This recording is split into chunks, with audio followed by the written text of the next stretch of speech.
இருந்தது. ஆமா, வேப்ப மரமும் வளர்த்து பெரிய மரமாக இருக்கு. சரி, அந்த பழகி ஊரில் என்ன இருக்கிறது பாருங்கள். அந்த பழகி ஊரில் அந்த காலத்தில் 70 கரிகாலர்கள் இருந்தார்கள். ஆமா, 70 குடும்பத்தார்கள் சொன்னாங்க. என்ன சொன்னாங்க? பழகி ஊரில் அப்படி அம்மையப்பர் ஆலயம் சிறிய கோயிலாக இருக்கு. ஆமா, கோவிலை கட்டினாமல் எடுக்க வேண்டாமா? என்ன எவ்வளவு வேணாலும் அந்த சிறிய கோயில் நாம பூஜை பண்றது. ஆமா, நம்ம ஊருக்கு ஒரு பெரிய கோயில் ஆக்கணும்ல. ஆமா அப்படின்னு என்னமா சொல்றாங்க? காத்திரி சென்று மரம் வெட்டி மரத்தினால் பலகை செய்து ஆமா, ஓடு எதாவது கோயில் கட்ட வேண்டியது. அந்த காலத்துல இருந்து மரம், அதாவது மரத்தினால் தான் பலகை செய்து ஓடெல்லாம் மாட்டிருப்பாங்க. ஆமா, ஓட போட்டு அதுதான் பெரிய கோயில். ஆமா ஆமா, அதான் பெரிய கோயில். சரிதானே? அந்த காலத்தில் உள்ளவர்கள் சொன்னாரே காத்திரி மரம் வெட்ட போக வேண்டாமா? ஆமா, அப்படின்னு சொல்லி 70 கரிகாலர்கள் சரி 70 குடும்பத்தார்கள் ஒட்டி சேர்த்து காட்டுக்குள்ளே மரம் வெட்ட வருகின்றார்கள். எவ்வளவு மரங்களை பார்த்து வெடிக்காமல் இருக்கும்போது இசைக்குடி அங்கமாட்டாரு வேப்ப மரம். வேப்ப மரம் கொடு கொடுன்னு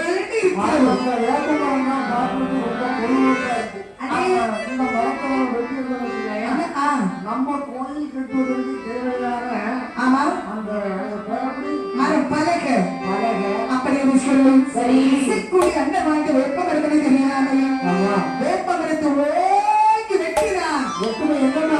உதிரம் கொட்டுகின்றது. அந்த வேப்ப மரத்தில் வந்து முதிரமானது கொட்டுகின்றது. ஏன் தம்பி மரத்தை வெட்டினா என்ன உதிரம் பாய்க்கின்றது?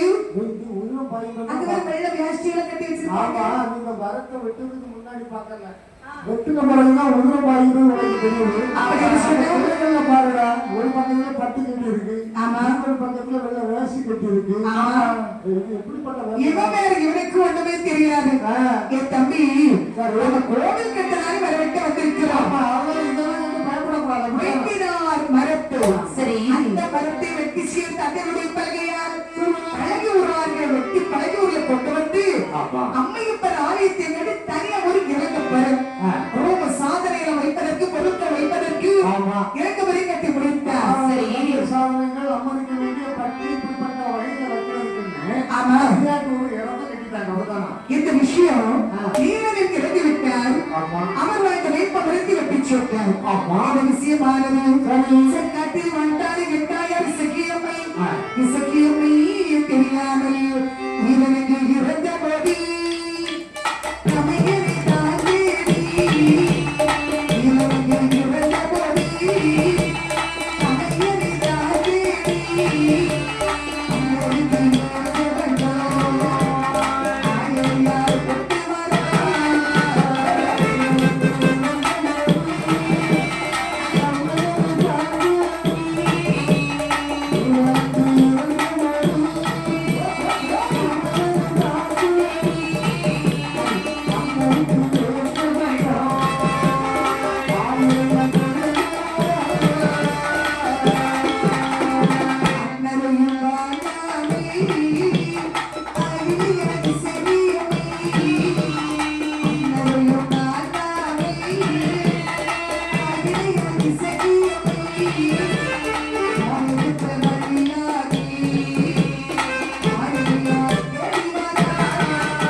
காரணத்திலே இந்த முற்காட்டிலே நாம் வந்து பல வருடங்கள் ஆகிவிட்டது. அதனால இன்னைக்கு நம்ம எப்படியாவது பார்க்கணும். அண்ணனை பார்க்க போக வேண்டும். ஆமா, அண்ணனை பார்க்க போனா சும்மா போக முடியுமா? எப்படி சும்மா போக முடியும்? அண்ணனுக்கு பலகாரம் பிடிக்கும். ஆமா, என் தாயார் இசக்கியம்மை சரி அண்ணனுக்காக பலகாரம் சொல்லிவிட்டாள். சரி ஆண்டவரை நினைத்தாள். ஆறுவட்டி நிறைய பலகாரம் நான் அண்ணனுக்கு சருகு வேஷ்டி தொட்டி எல்லாம் எடுத்தாள். அண்ணாச்சி இசக்கியம்மை நினைச்சாங்க பலகாரம் கிடைக்கும். நம்ம நினைச்சா பலகாரம் கிடைக்குமா? கிடைக்குமா? வாயிலிருந்து தண்ணிதான் வரும். ஆமா, ஆமா நினைச்சா அப்படிதான் கிடைக்கும். நம்ம பலகாரம் சொன்னா ரொம்ப கஷ்டம். ஆமா. மாவடிச்சு மாவடி கருப்பட்டிய பால் காய்ச்சி அதை பிசைந்து பிசைந்து ஒரு அக்கா தீ போட ஒரு அக்கா சட்டியை தூக்கி வைக்க ஆமா. ஒரு அக்கா அதுல இன்னும் ஊத்த நம்ம மூத்த அண்ணி வந்து மாவை ஊத்தி ஊத்தி கொடுக்க ஆமா. நம்ம இளையாட்டி அதை குத்தி குத்தி எடுக்க 4 பேர் வேணும். குறைஞ்ச பரகாட்சியோட 4 பேர் வேணும். அப்படிதானே? ஆனால் இசைக்கவை அப்படி இல்லை. ஆண்டவனை நினைத்தால் மார்வெட்டி நிறைய பலகாரம் அதற்காக சரிக வெட்டி நேற்று துண்டலம் எடுத்து மார்வெட்டியரை தலையில வைத்து அண்ணா அண்ணா அண்ணான்னு தேடினார். அண்ணன் இருந்தாதானே சத்தம் கொடுப்பாரு. அண்ணா அண்ணா அண்ணான்னு இருக்கக்கூடிய நேரத்துல அண்ணனை காணாமல் அழைத்தான். மனமோட்டில் இசை கூட வந்தனை தோன்றினார்.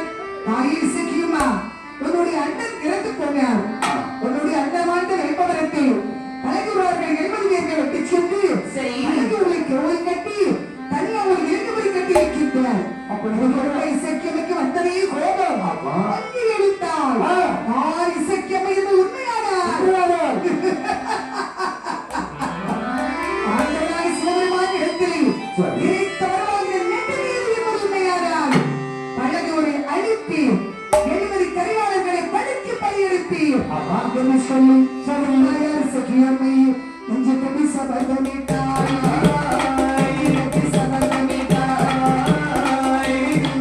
சகியம்மை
அவர்களும் பிள்ளையை தாமதித்து பார்க்க பிள்ளையுடைய ராசி பலனை பார்க்க சொன்னார். ஜோதிடர் என்ன சொன்னார்? மாநாடு செட்டி உங்கள் மகன் ஆனந்தியுடைய ஜாதகத்தை பார்க்க இவருக்கு 16-17 வயதுக்குள் திருமணம் முடிக்க வேண்டிய பலன் இருக்கிறது. அப்படியா?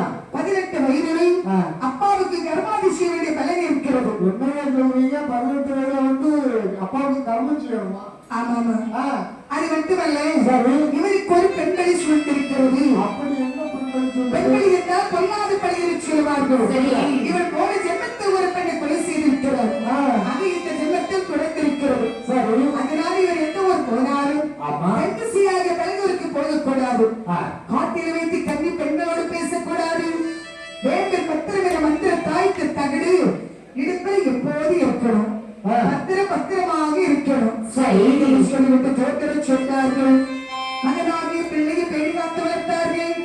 ஆனந்த சக்தி என்று வேறுபட்டார்கள். மானாகி சக்தி மகன் ஆனந்த சக்தி. ஆனந்த சக்தி என்று பேருபட்டு வளர்த்தவர்கள் அவர்களும் இருக்கிறார்கள். அழகான குழந்தை. அப்படி அவர்கள் ஜாதகத்தை பார்த்து ஜோதிடர் சொல்ல மகனை பேடி காத்து வளர்த்து வரும்போது அந்த காலத்தில் ஒரு ஜோதிடர் சொன்ன மாதிரி இருக்கும். இந்த காலம் 5 பிழைப்புக்காக நிறைய ஜோதிடர் சொல்றாரு. குடும்பத்துல பிரச்சனை ஒன்று வெளியிடும். அந்த காலத்தில் ஜோதிடர் சொன்ன மாதிரி இருக்கும். அவருக்கு வயது 16-17 அவன் மகளை திருமணம் முடித்தார். 18 வயதில் ஆதித்யனுடைய அப்பா மாரடிப்பால் மரணம் அடைந்தார். அப்பா இறந்த பிறகு ஆனந்திற்கு புத்தி சொல்ல ஆணில் ஆனந்தரும் மனைவியோடு வாழ்த்து வருகிறார். காட்டில் எத்தாயார் இசைக்கியம்மை ஆனந்தரை படையெடுக்கவே எழுதி காத்திருக்கிறோம். இவரை மனைவியோடு மாறிவிடுமா? கேடு வரும்போது கேளாத கட்டுக்கம் என்று சொல்லுவார்கள். கேடு வரும் இவரை கெட்டு வரும்போது என்று சொல்லுவார்கள். ஆனந்த சரி நல்ல நன்மை கெட்ட காலம் வருகிறது. பொல்லாது தாசி மகள் பொல்லாது தாசி மகள்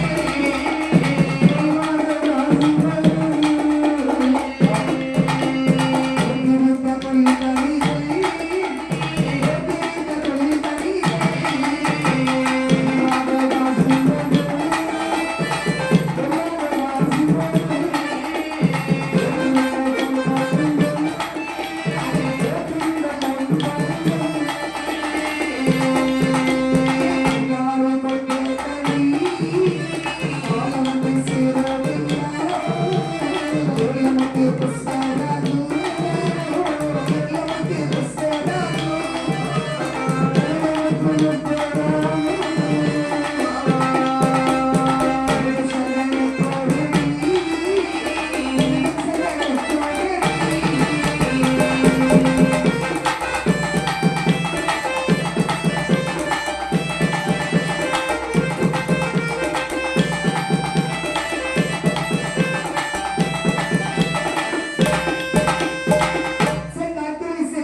உயிரோடு வாழ விடவில்லை. சரி, இவருக்கு பழகுவதற்கு வியாபாரம் செய்ய போக வேணும். மனைவியார்கள் போக வேண்டாம் என்று சொல்லி கேட்காமல் கசுவத்தை சுண்ணாத்திரடு வெத்திரிப்பாக்கெல்லாம் எடுத்து பழகுவதற்கு வியாபாரம் செய்ய புறப்பட்டானார் என்பதை வலது கால் வைக்கும் போது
அம்மை தொடர்ந்து